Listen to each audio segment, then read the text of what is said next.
Fala, nação tricolor!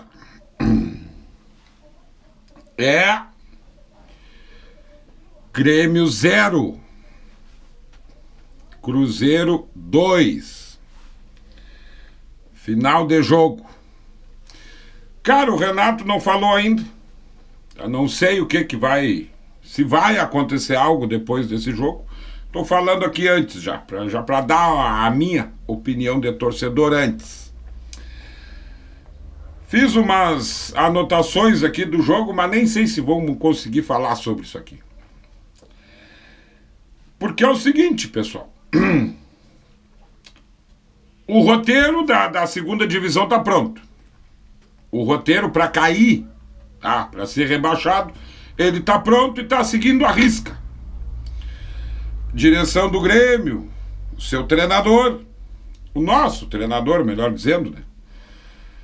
Tá seguindo a risca. Esse roteiro tá pronto. Só que esse roteiro, ele não começou a ser escrito agora. Não começou. Isso começa lá, na metade do ano passado, quando o Grêmio já sabia que não ia ter mais o Soares. E eu tenho pra mim, tá? Essa é uma opinião minha, tá? Pessoal, eu acho que os dirigentes do Grêmio, eu acho que eles ficaram alimentando ali uma esperança de que o Soares pudesse ficar. De que talvez a comoção ali, o clamor da torcida, pudesse fazer o Soares de última hora chegar e falar que ia ficar. Não aconteceu. E a direção do Grêmio não repôs o centroavante. A receita estava pronta. Estava prontinha ali. A receita do sucesso era contratar um jogador acima da média. Era contratar, não do nível do Soares, isso seria muito difícil, mas um jogador acima da média, pegar as 2,5 milhas que o Soares ganhava e contratar o jogador acima da média. Não fizeram isso. Eu ouvi na imprensa, principalmente a identificada, que tem as fontes. Que tem lá as fontes que a diretoria do Grêmio até pensava, ao invés de uma espécie de Soares, de um jogador próximo do que era o Soares, contratar uns 2 ou 3, para não ficar na dependência de um só jogador. Cara, eles não fizeram nem uma coisa nem outra. Então, esse roteiro, ele começa a ser escrito a partir daí, o roteiro do fracasso. Tá? Vira o ano, o Grêmio se aperta, a diretoria lá se atrapalha, não consegue contratar atacante nenhum, centroavante nenhum, tem que pegar o que estava disponível no mercado. Sobrando, como garrão em açougue. Que nenhum time tinha chamado ele ainda, Diego Costa. Deu relativamente certo trazer o Diego Costa. A torcida torceu o nariz, eu dei uma torcida no nariz, mas cara, vamos acreditar. Vai vestir a camisa do Grêmio, vamos acreditar. Deu inicialmente certo, mas foi muito rápido a percepção de que o Diego Costa não seria suficiente. O Grêmio ganha o Gauchão aos trancos e barrancos. Tá, ganha. E o Grêmio não contrata. Fica Diego Costa e JP Galvão na reserva. Aí entra a questão da tragédia climática do Rio Grande do Sul. Tá?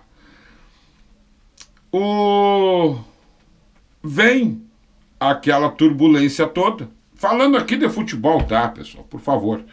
É óbvio que muitas pessoas aí foram afetadas e futebol é segundo plano. Mas falando aqui de futebol. Direção do Grêmio pleiteou lá, viu que não ia parar o campeonato por 2 rodadas, não ia ter imunidade de rebaixamento, não ia ter nada disso. Eles eram para ter se movimentado.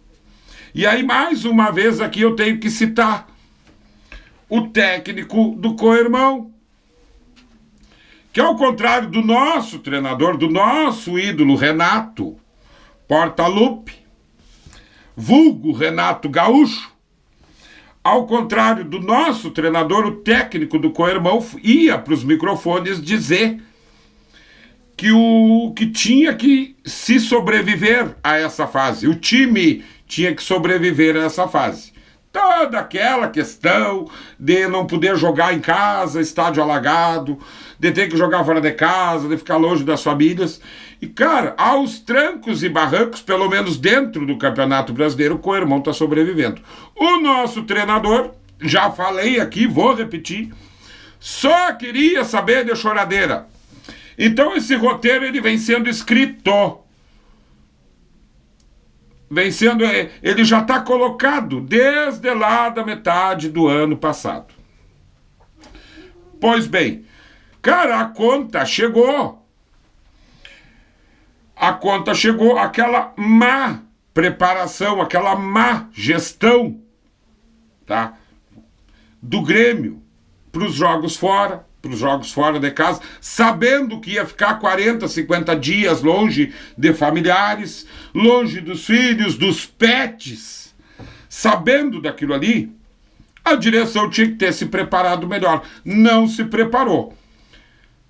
E além de não se preparar, permite ao treinador ficar ali, ó, dando murro na ponta da faca até perder a mão. E quando questionado, Renato, por que tu tá dando tanto murro da ponta da faca? A faca era o JP Galvão. Dava tempo de ter acertado o time, ter entrosado, ter treinado um esquema que outro novo. A mecânica de jogo, dava tempo. Mas o homem insistiu lá, dando murro na ponta da faca. E quando ele perdeu a mão, e agora tá aí o resultado, quando ele perde a mão, tá? Ele vai e diz que a culpa era da faca. A faca que não saiu do lugar, a faca estava lá, o JP Galvão estava lá, era o jogador do Grêmio. Aí quando se toma a providência, depois da porta arrombada vai se colocar a tranca de ferro, tá? Não deu mais tempo. O time está aí, desentrosado, bagunçado. É uma farândula o time dentro de campo. É um time que cada jogador toca uma música, ninguém se entende. Quem está dentro do campo não se entende, quem está de fora, menos ainda. E aí o roteiro está posto. E está se cumprindo tão à risca. Esse roteiro que começou lá atrás, em 2023 ainda, quando o Soares disse que não ia ficar, esse roteiro está posto e sendo cumprido à risca. E é tão à risca que ele já está se repetindo de um jogo para o outro. O jogo de hoje é exatamente igual o jogo do Juventude. O Grêmio sai bem, marcando, trocando garrafa, jogando de igual para igual. Erra um gol feito de saída no jogo contra o Juventude. O João Pedro, lateral direito, coloca uma bola na trave no início do jogo. Um gol no início do jogo, seja para qual lado for, sempre muda um pouco a história do jogo. Sempre muda. Contra o Juventude. Hoje, o Edenilson tem uma chance, pouco antes do gol do Cruzeiro, tem uma chance. E ele tem ali. Eu tenho ranço com isso, sabe? De jogador que chega na cara do gol, ele tem um gol ali 5, 6, 7, 10 vezes maior que um goleiro e ele bate em cima do goleiro. O goleiro ele é bem menor que o gol. Dali daquela distância, pode ser o melhor goleiro do mundo. Tu tem que tirar dele. Tu tem. Os bons fazem isso. O jogador bom faz isso. Edenilson é um bom jogador, mas para chegar na cara do gol ali, não pode errar aquele gol, cara. Aí, exatamente como o roteiro do Juventude, o Grêmio erra o gol, perde um gol feito, e aí em seguida toma o primeiro gol. Lá pelos 15 minutos do primeiro tempo, toma o primeiro gol. E aí aquela questão do psicológico, velho. O psicológico de time que tá em Z4, time que tá em zona de rebaixamento. Aquela zona de rebaixamento, ela tem uma atividade cósmica, ela tem uma força gravitacional que ela puxa o azar, ela puxa. Eu já falei aqui e vou falar sempre. É um imã de merda. Zona de rebaixamento é um imã de merda. Ela puxa, ela te engole, ela atrai o azar.